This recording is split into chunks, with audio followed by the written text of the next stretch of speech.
es pues la fe, la certeza de lo que se espera, la convicción de lo que no se ve. Bien, entonces fe, como podemos leer, no es solamente esperar a ver si sí.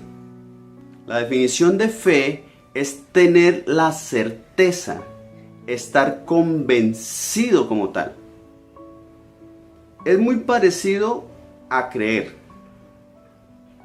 Pero si miramos la definición de creer, tiene unas cuantas diferencias.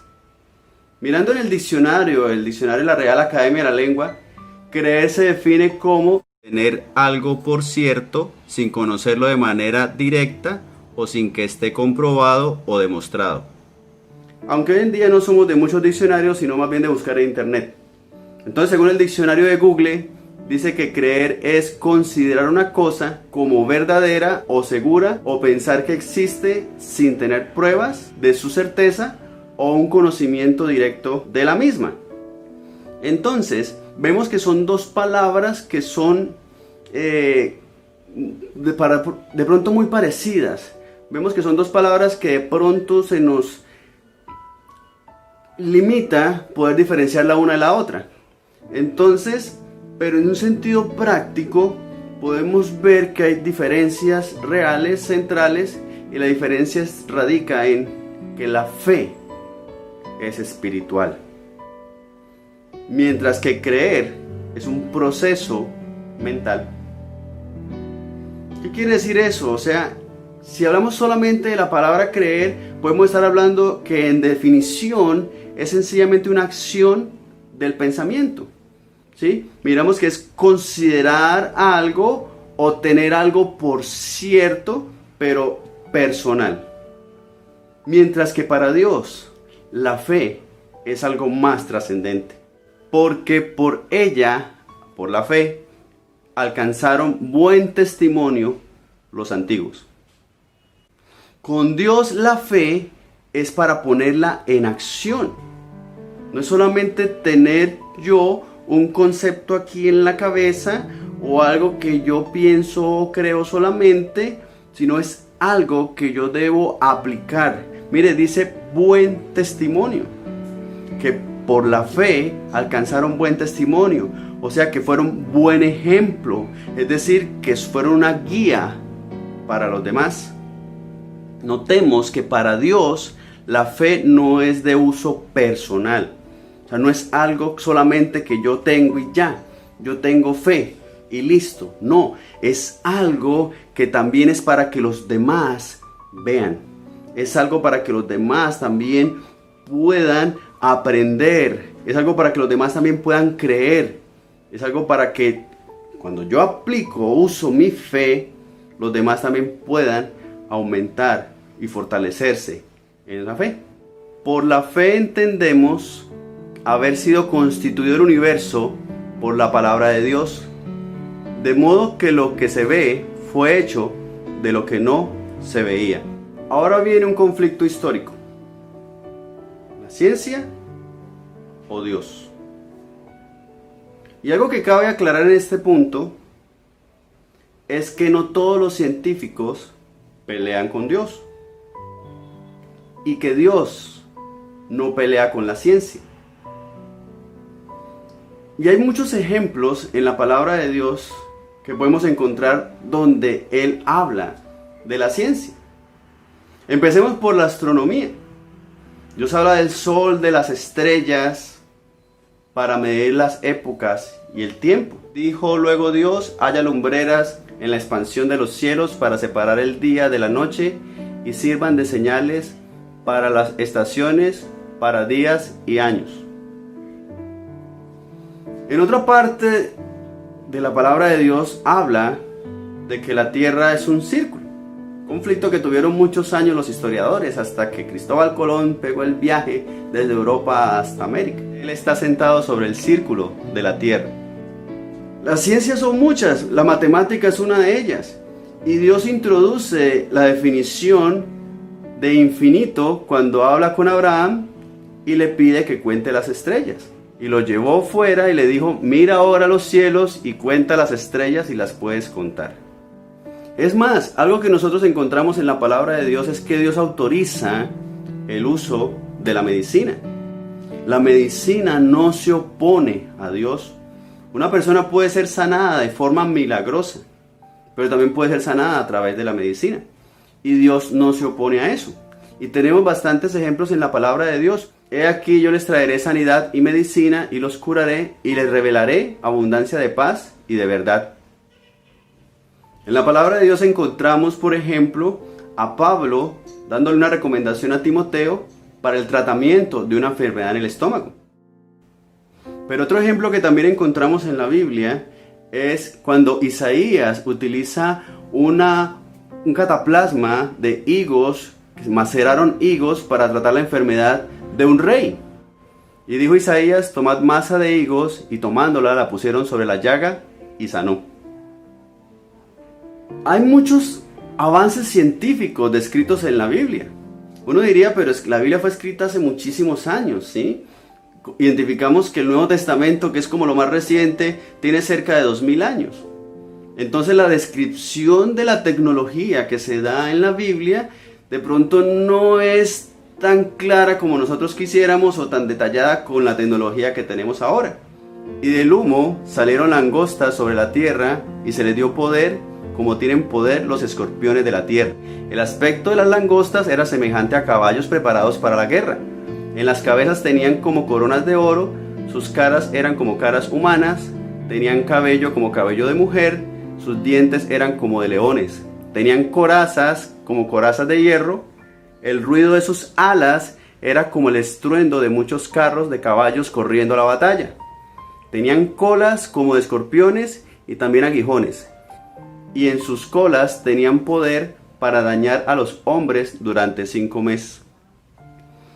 Miramos la descripción de estas langostas, este insecto que es como una plaga en los cultivos en muchas regiones del mundo, como podemos ver en esta imagen, y podemos considerar, bueno, ¿qué estamos viendo aquí al fondo?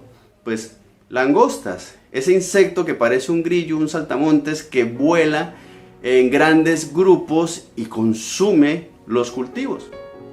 ¿Y cuánto se parece esa langosta de esa época, descrita aquí en el libro de Apocalipsis por Juan, a los helicópteros que tenemos hoy? Podríamos ver que un helicóptero tiene entre las características que se describen ahí, que está acorazado, que tiene cola como de escorpión, que sus alas hacen mucho ruido. ¿Cuánto es el ruido de las alas o de las hélices de un helicóptero? Como el ruido de muchos carros de guerra, lo describen acá, que disparan, ¿sí? Pues porque también dice que tienen como coronas de oro. No sabemos qué específicamente están describiendo en la palabra de Dios, por lo menos en este texto. Pero no podemos esperar que Juan pudiera hablar del término helicóptero al describir este tipo de plaga, por decirlo de alguna forma. Dice: pero tú, Daniel, cierra las palabras y sella el libro hasta el tiempo del fin. Muchos correrán de aquí para allá y la ciencia se aumentará. Y eso es algo que nosotros podemos ver ahora. La ciencia ha aumentado muchísimo. No podemos comparar la ciencia de hoy con la de hace 100 años, ni con la de hace 1000 años, ni con la de hace 2000 años. En un sentido general, la tecnología ha aumentado en enormes proporciones. Y todavía nos falta alcanzar más cosas. Todavía nos falta lograr más cosas. Inclusive hay un pasaje que me parece muy interesante, donde Dios revela que llegará un momento en que la muerte se quitará.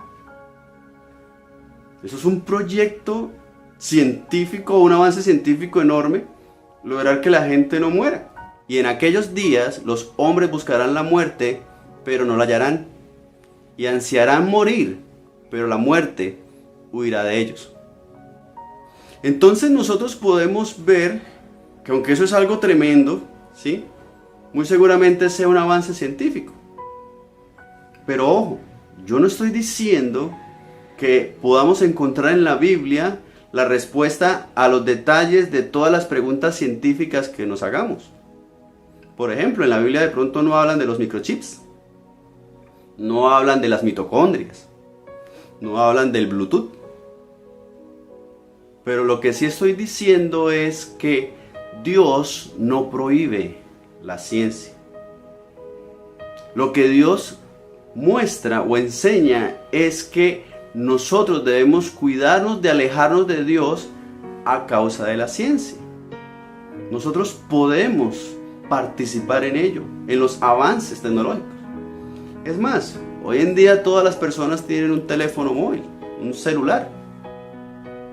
Por lo menos la gran mayoría. Se considera en el mundo que es más común el número de teléfonos móviles, la cantidad de equipos móviles que hay en el mundo supera a la cantidad o disponibilidad que hay de agua potable en el mundo. Cifras dicen eso. Nosotros podemos identificar que hay cosas que nosotros hemos visto avanzar en el mundo, pero Dios lo que quiere es que nosotros no nos alejemos de Él.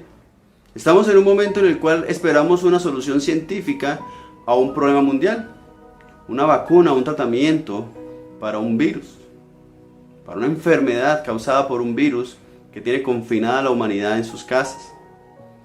Pero es momento para que nosotros nos demos cuenta que tenemos que seguir en la búsqueda de lo que Dios está haciendo, en la búsqueda de la presencia de Dios, en la búsqueda de nuestra vida espiritual, en la búsqueda de la unción, en la búsqueda de estar cerca de Dios, no alejarnos de Él. Por la fe entendemos haber sido constituido el universo por la palabra de Dios, de modo que lo que se ve fue hecho de lo que no se veía. Más que ser un texto para polemizar, para decir qué fue o qué fue lo que no fue, es algo que nos muestra que nosotros muchas cosas no las vemos, muchas cosas no las entendemos, y nos es difícil entonces poder saber qué hacer. Pero aunque no estemos enfrentando un problema científico con lo espiritual o una condición espiritual con lo científico, debemos tener claro que nosotros debemos seguir haciendo aquello a lo que Dios nos ha llamado. Debemos continuar orando, debemos continuar intercediendo, debemos continuar ayunando, haciendo vigilia, oración, estudiando la palabra de Dios. No es solamente esperar en las noticias a ver qué avance científico ocurrió hoy, o en cuánto va la cifra en el mundo, o en nuestro país, o en nuestro departamento. Es también seguir orando, es también seguir buscando la presencia de Dios, es seguir predicando.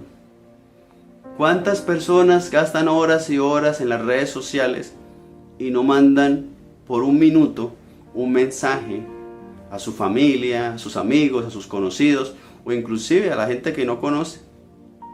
Pero un mensaje que hable de Dios, un mensaje que nos acerque a Dios. No podemos permitir que por el hecho de estar científicamente conectados a la información, nos alejemos espiritualmente de Dios. Necesitamos saber qué debemos seguir haciendo, y por ende debemos seguir en la búsqueda de Dios, en la presencia de Dios. Acercarnos cada vez más a Él. Orar, interceder, no bajar la guardia, no rendirnos.